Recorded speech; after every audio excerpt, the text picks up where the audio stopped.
The handcuffs clicked before she could reach the door. A clean metal snap that shut the whole room up.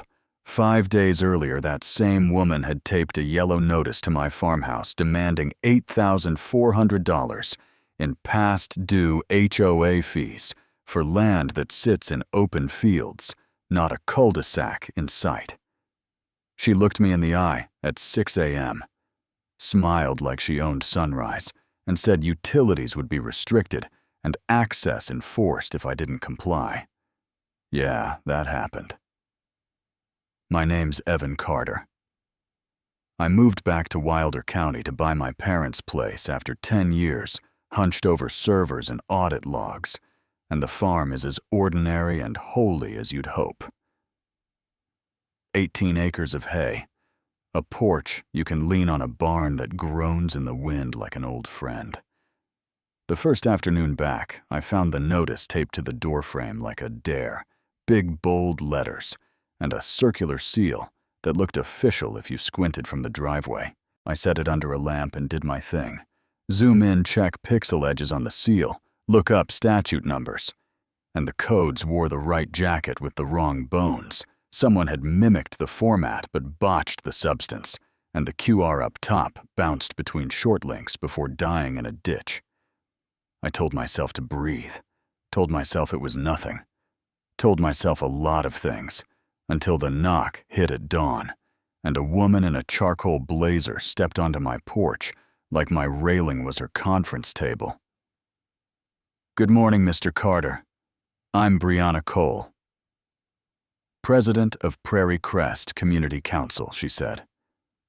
Words slow and polished. Portfolio, snapping open papers, fanned across the wood like a magician's trick. Ignorance of properly established governance doesn't absolve responsibility. You have 6 days remaining. She slid a violation for $500 over visible equipment, my tractor parked where tractors live, and added a $2 processing fee. And when I raised my phone to photograph the documents, her smile cracked. Quick as a tell at a poker table, and she snatched the top page back. "Where are your recorded CCNRs? Where do I find your incorporation file? What's your public site?" I asked as politely as I could, while my jaw locked up, and she gave me that radiator grin again, heat without warmth, and said, "We value discretion. Our platform is members only. Our council handles filings," then marched off like the field was an audience she didn't need. You know the feeling when your body knows something is wrong before your brain catches up.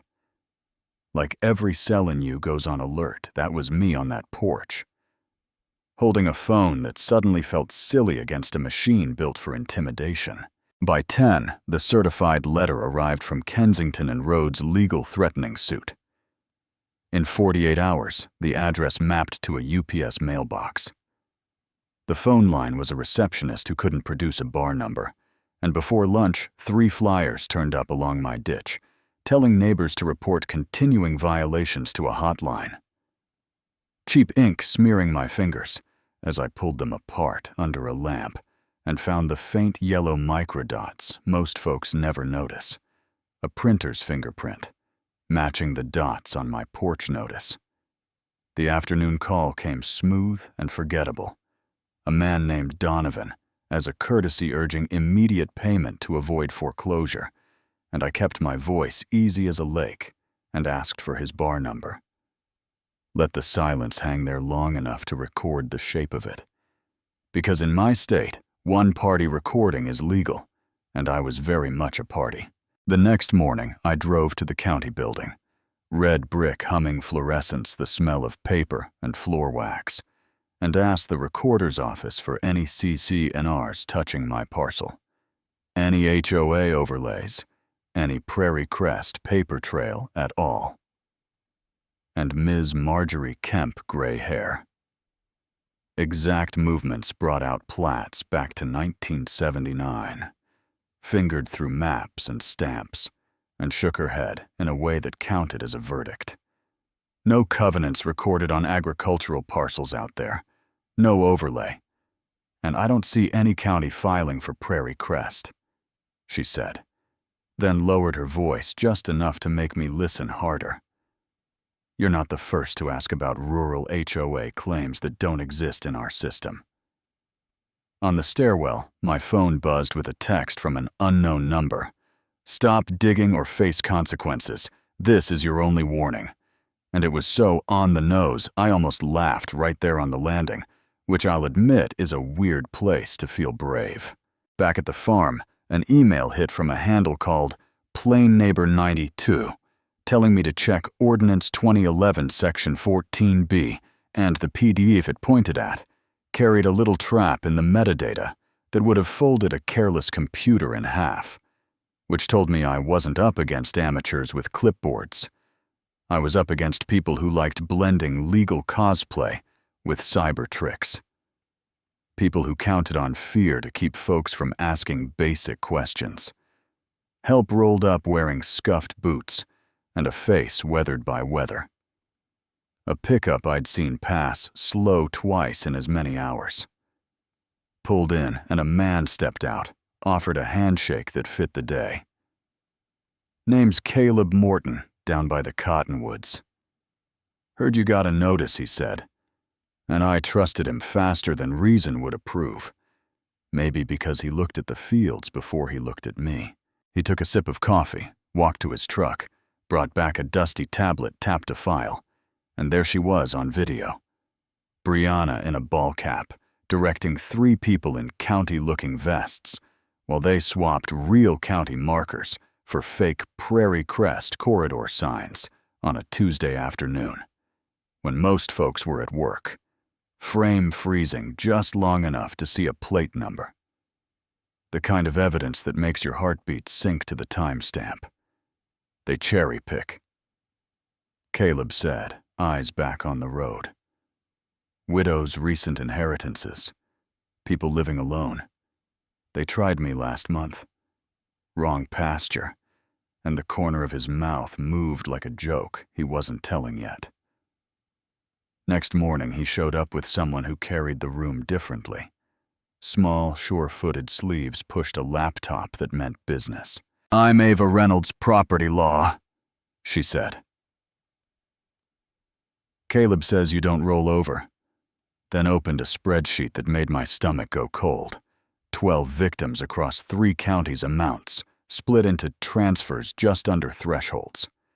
Shell names like Prairie Crest, Preservation Trust, money skimming into personal accounts tied to Brianna and 2 associates. 98 grand we could see, and probably more we couldn't yet. "We can prove the money," she said. "What we need is the digital spine," and that was the first time in a week I felt like the ground under me was good for something besides standing. I set up in my kitchen with coffee that kept going cold, and screens that wouldn't following logs like game trails, and it turned out their web was built with lazy habits. 7 sites parked on the same content network. Bills paid with a single business card belonging to Cole Solutions LLC. The same throwaway email registering a donation page and a members portal. And then the boring miracle that saves cases like mine. A misconfigured backup routine, leaving deleted drafts in a public bucket nobody bothered to hide. I pulled everything, and there it was in plain text, a thread titled Targets between B, Cole, and D. Price: focus on elderly owners, recent inheritances.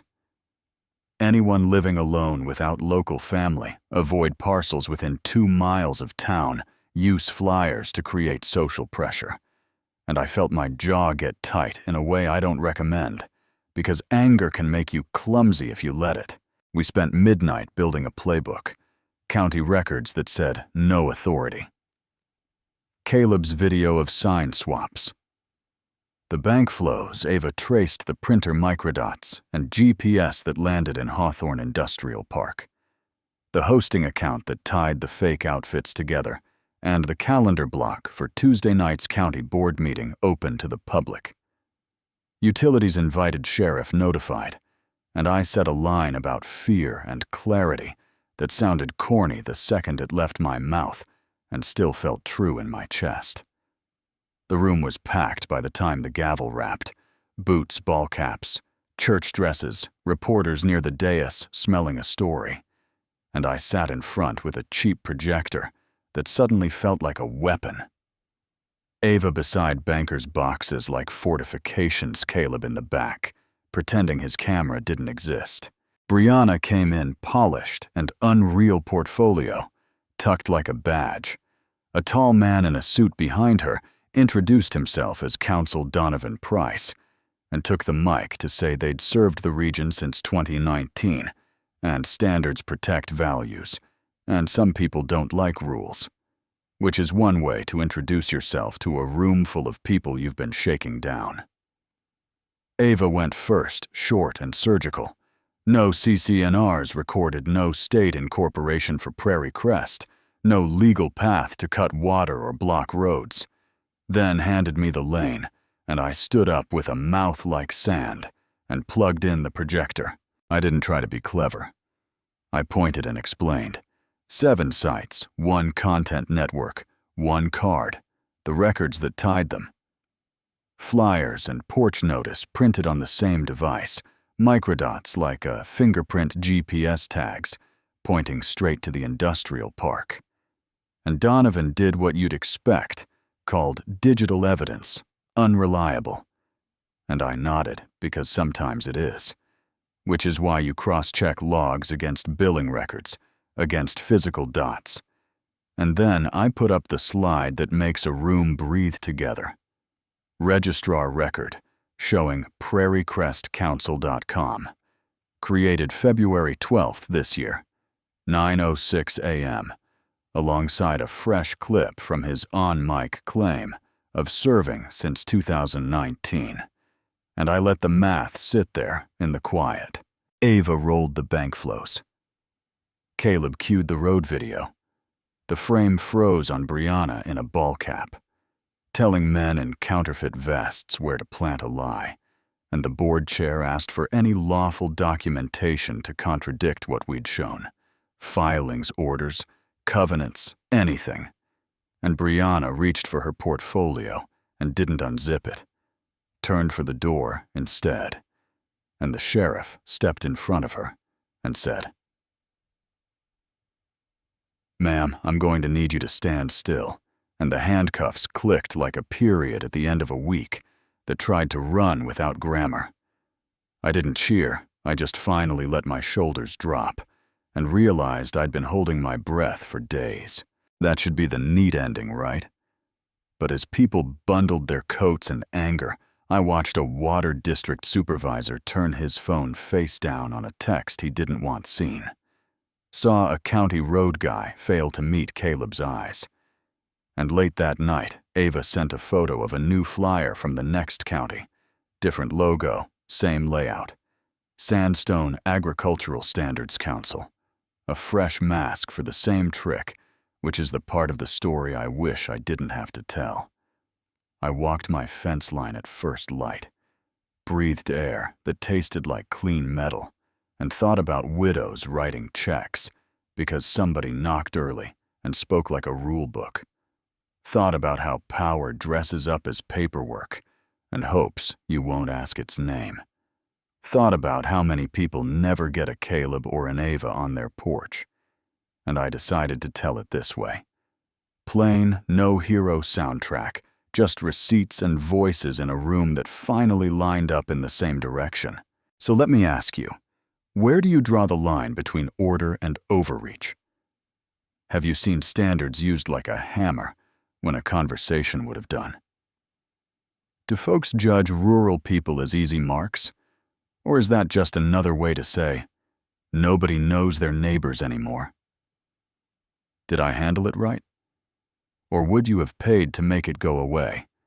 And what would you have done when the knock came at dawn? Drop your take in the comments. Call it right or wrong. Tell me what you've seen where you live, and if you want more real stories with receipts on the screen. Hit subscribe. But more than that, add your voice.